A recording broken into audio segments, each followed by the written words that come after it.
Sometimes we might be moving through our lives in a way where we're actually caring for other people, but what we're doing is actually trying to cheat them out of their own work. But it's important for us to kind of separate the tasks. It's called separation of tasks.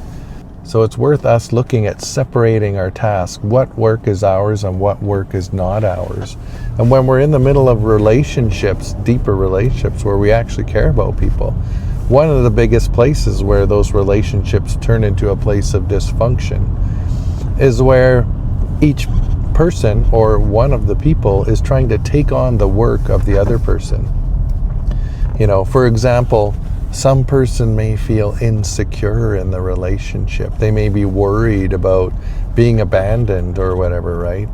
And so the other partner will do a number of different strategies in order to alleviate that feeling within the other partner. But alleviating that feeling is actually the work of the partner who actually feels insecure. And so it's not the work of the other partner to actually alleviate that feeling of insecurity. It's not their work to do. And you'll see a lot of things out there that say, oh, you should allow your partner to have access to your phone when they feel insecure, when they're insecurely attached. Or you should do this or you should do that in order to help them feel secure. But that's actually not your work to do. If somebody is insecurely attached in a relationship, it's their work to actually resolve that within themselves. And trying to put that work on other people is a subtle form of control. And what happens is both people will actually get involved in that dynamic, and it's a power dynamic. It's not a love dynamic, it's a power dynamic when that stuff starts to happen.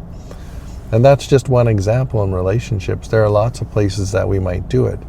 We might do it in our work environment. Let's say if we're dealing with somebody who's kind of micromanaging and controlling and stuff all the time, but they're doing it out of a fear space, and we might flow into that fear space with them, and we might try to do their work for them, which is help them feel calm and secure as if everything's under control. But that's not our work to do. So you could do something today. Maybe look at those places where you are actually taking on somebody else's work, and look at how you can actually separate those tasks and figure out what's yours and what the other person's is. It'll make your relationships better. It'll make your life more easeful, and it'll make more love flow through your creation.